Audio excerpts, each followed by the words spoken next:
First of all, I'd like to thank you, Pastor Perkins, and also thank you all to give us the chance to give our testimony today.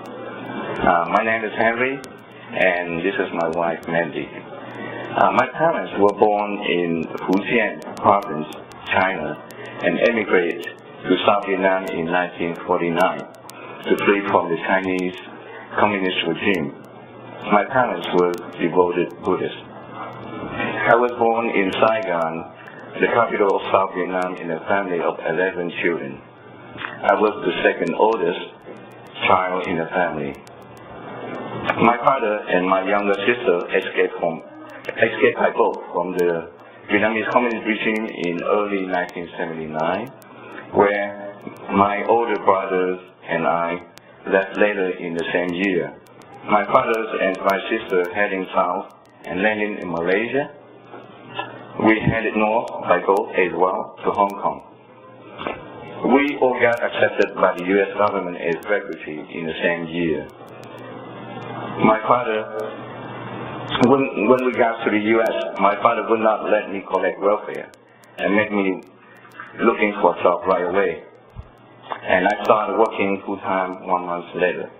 I settled and lived in New Jersey for more than 33 years before we moved to Delaware due to my job relocation. And now I'm going to let Mandy to talk about her family. My parents were born in Hainan province and China, and immigrated to Vietnam to escape from the Chinese communist government. I was born in South Vietnam in a family of 4 children. I was the youngest daughter in the family. So,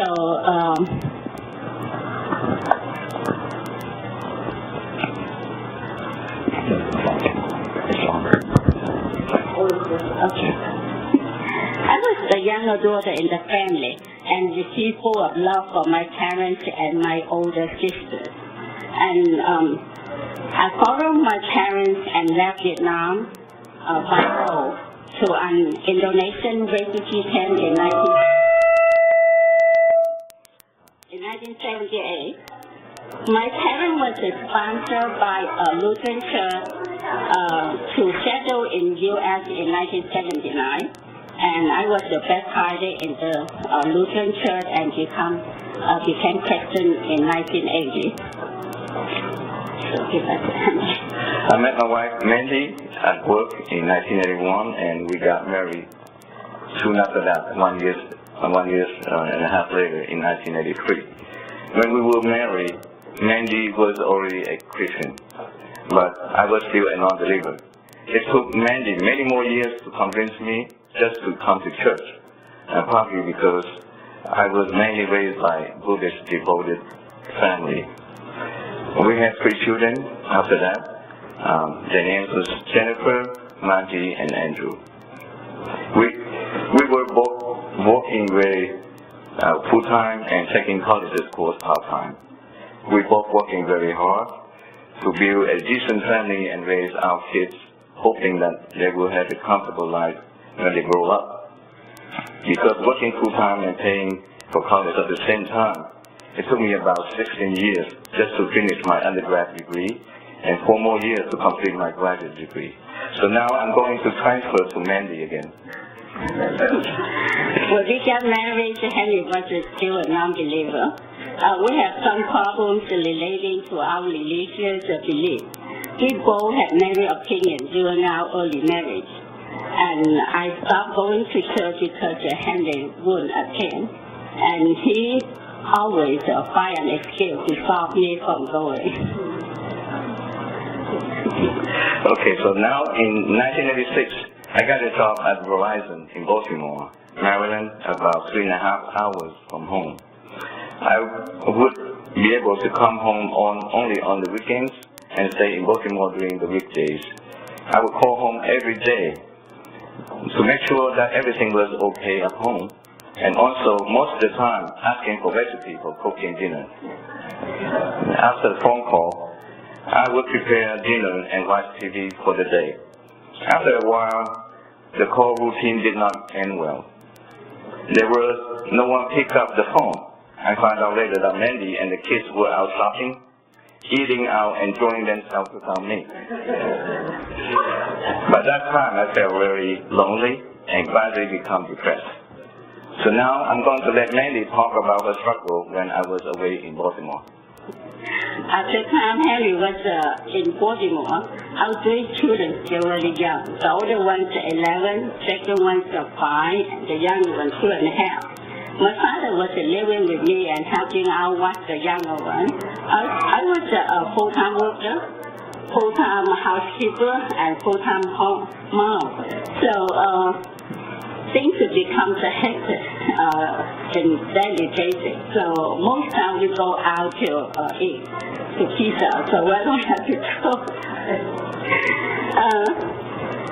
Henry would come home on Friday night after his work to stay in the weekend with us. At first, we all missed him and would wait for him to call each day. But after a while, it becomes routine. And we don't worry about him much any longer. We go out, do our own activities. And one day... That's when I call home, nobody answers.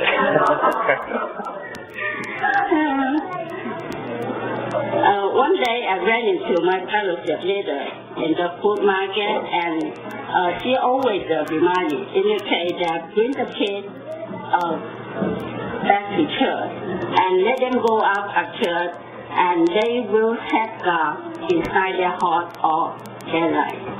So while Henry was on his way from home Friday night, I would drive the kids to church for the youth fellowship.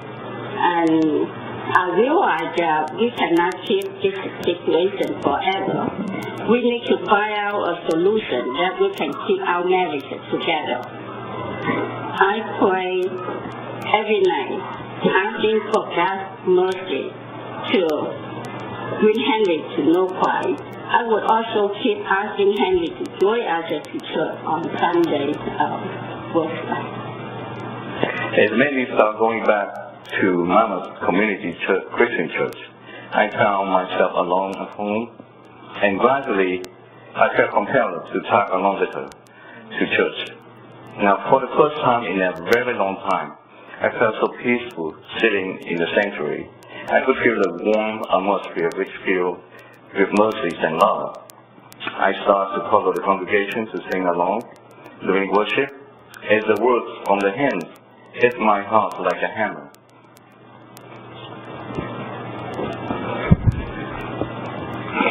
And my tears began to form in the corner of my eyes.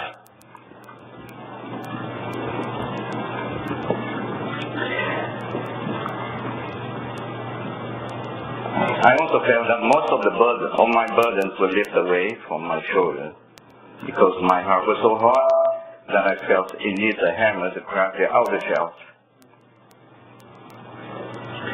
I also felt that God was massaging